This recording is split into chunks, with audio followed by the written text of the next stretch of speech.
குருக்கள் மடம் சந்தேகத்துக்கிடமான மனித புதைகுழி வழக்கானது கடந்த 9ஆம் தேதி 3ஆம் மாதம் 2026ஆம் ஆண்டு கௌரவ களுவாஞ்சிக்குடி நீதவான் நீதிமன்றத்தின் முன்னிலையிலே மேலதிக விசாரணைகளுக்காக எடுக்கப்பட்டிருந்தது. அப்போது நீதிமன்றத்தினால் ஆக்கப்பட்ட கட்டளைக்கு அமைவாக எதிர்வருகின்ற மார்ச் மாதம் 30ஆம் தேதி குறித்த பிரதேசத்தை அகழ்வது என கௌரவ மன்றினால் கட்டளையாக்கப்பட்டிருந்தது. அதன் நிமித்தம் கடந்த தினத்திலே கௌரவ மன்றிலே பிரசனமாக இருந்த காணாமலாக்கப்பட்டோர் அலுவலகம் மற்றும் சட்டத்தரணிகள் குறித்த சந்தேகத்துக்கிடமான மனித புதைகுழி அமைந்துள்ளதாக நம்பப்படுகின்ற பிரதேசத்துக்கு கள விஜயம் ஒன்றை மேற்கொண்டிருந்தார்கள்.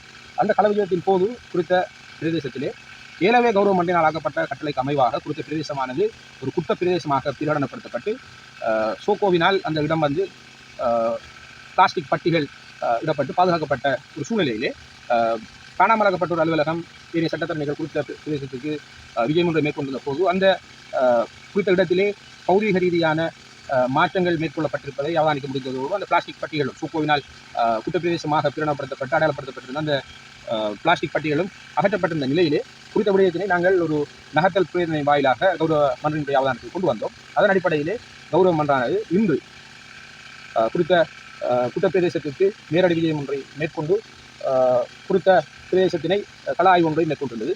அந்த அடிப்படையிலே சோகோவினால் குற்றப்பிரதேசமாக பிரகடனப்படுத்தப்பட்டு அவர்களால் இடப்பட்டிருந்த அந்த பிளாஸ்டிக் பட்டிகள் அகற்றப்பட்டிருந்தன. அதே போன்று அவற்றிருந்த மரம் ஒன்றும் அகற்றப்பட்டிருந்தது. ஆனால் அது சந்தேகத்துக்கிடமான அந்த மனித புதைகுழி அமையப்பட்டுள்ளதாக அந்த இடத்திலே எவ்வித மாற்றங்களையும் ஏற்படுத்தவில்லை என்று கௌரவ மன்றம் திருப்தி அடைந்திருக்கிறது. அந்த வகையிலே குறித்த இந்த அகழ்வு நடவடிக்கைகளை எதிர்வருகின்ற 30ஆம் தேதி நடாத்துவதற்கான நடவடிக்கைகளை துரிதப்படுத்துவதற்கான கோதான கட்டளைகளை மன்று ஆக்கியிருக்கின்றது.